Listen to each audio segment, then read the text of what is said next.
It hits you when you walk in, immediately. The grandiose of the World Golf Hall of Fame speaks to you with images of the greatest of all time.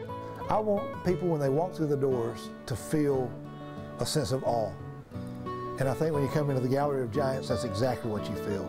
Jack Nicklaus right there, Arnold Palmer, Annika Sorenstam, Gary Player, Seve Ballesteros, and Louise Suggs. I mean, these are the giants of the game, and that's what you see. But that is just the beginning of a tour that goes back, way back, to a time and place before the U.S. was the U.S., to a different land, far, far away.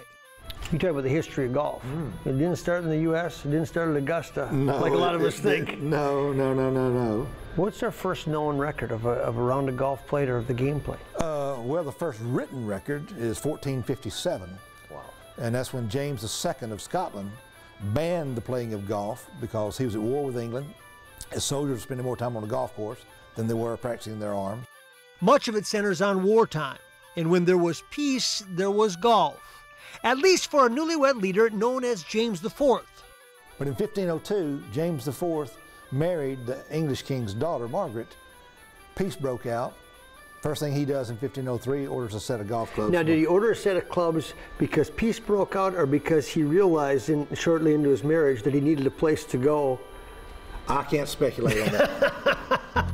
Oh, and the first ever golf ball, the Featherly, if you find one in the woods, hang on. Not long ago, they found a Feathery on the old course. Did they? Yeah, they were cutting back some gorse and found one, and I think it sold at Christie's for something like 25,000 pounds. Wow. Which is about $40,000. Yeah.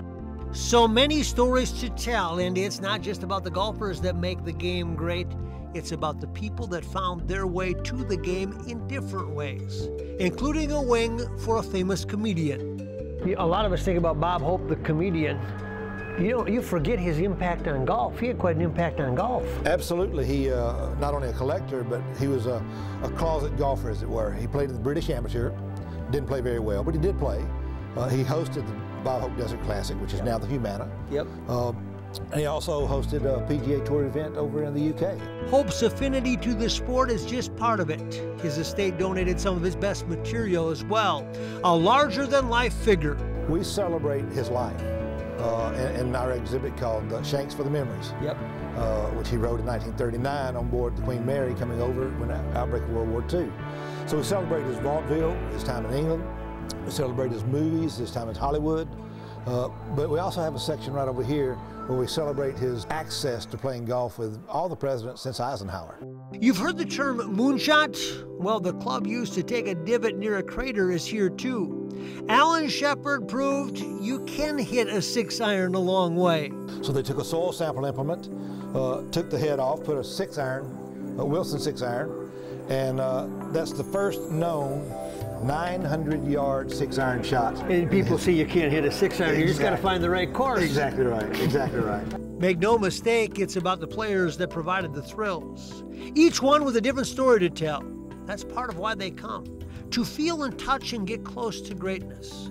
I get to tell stories. I'm a storyteller, and so I get to tell the stories of the history of golf. Things like Walter Hagen and his 5 PGA championships, or Harry Vardon, or Bobby Jones. Most golf courses have a bridge. This is a famous bridge. This is the most famous bridge in the world of golf. This is the Swilcan Bridge. Yep.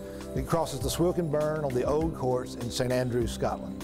And of course, that is the Mecca and the birthplace of modern golf. Oh yeah, there is nostalgia everywhere, including the lockers of the inductees, filled with personal touches that speak to the individual. Each golfer inducted gets a locker, and inside each locker are artifacts that would be symbolic of who they are. It reflects their personality and highlights their career, a lot of them. In Sandy Lyles, you've got a Lego tractor. Yeah. W.D. Ford did some duct tape. Because he's a farmer. Because he's a farmer. Yep. Hollis Stacy, you have a hockey jersey. Pete Dye, golf course architect. In his locker, we have muddy boots. And there are wings that pay tribute to the game changers, pioneers that took a sport in a different direction, forever. This room dedicated to Nancy Lopez. Yeah. The trophy's symbolic of her wins, but she means so much more to the tour than the trophies. She does. I mean, she won 48 times on the tour. I mean, her rookie year, she won 9 times. Now, she did for women's golf what Arnold Palmer did for men's golf. Go on top of this building and take a look. You realize it's not just about the building, it's about the complex. Nestled into St. Augustine, you can see for miles or for fairways. They have designed courses so you can make this a total golf experience. There are actually 6,000 acres in the World Golf Village. With a little help from a simulator, you can even play a course, including Pebble Beach. I always say leave them long. So many guys like to leave them short. Not me. You bring the big boy out and you play for keeps. All right, well, hold on. Let's try that again, because since you're on a par 3, they didn't want you to tee it. Do it from the tee, so we'll do it again. But the real apex is to realize that this is not just about golfing or golfers. It's about opportunity. For African Americans, that is one wing, with an artistic and deep meaning view of the perfect swing. And what the artist was saying here was that there's very little difference in the structure and makeup of every race. So there's room for all, both in the world, but also in the world of golf. So it's quite So that's a lot of symbolism. A lot of symbolism. And you learn that the many people who have a plaque here, it's not necessarily because of what they could do with a stick. Some of these names just speak for themselves. Walter Hagen, Nick Faldo, Ernie Els, Big Easy. Of course Lee Trevino, Jack Nicklaus. But there's other categories to these busts as well, and all of a sudden you come across Frank Chirkinian. Frank Chirkinian. Exactly. A couple of presidents are on here. That's right. How do they qualify?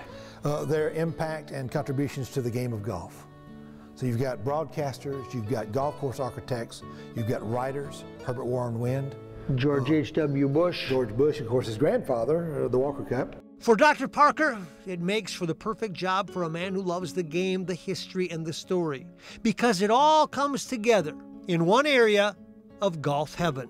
I think it's the best job in the world, you know, but I would say that because I get to be immersed in the game of golf, not as just as a player, but as a student of the game, and it's great.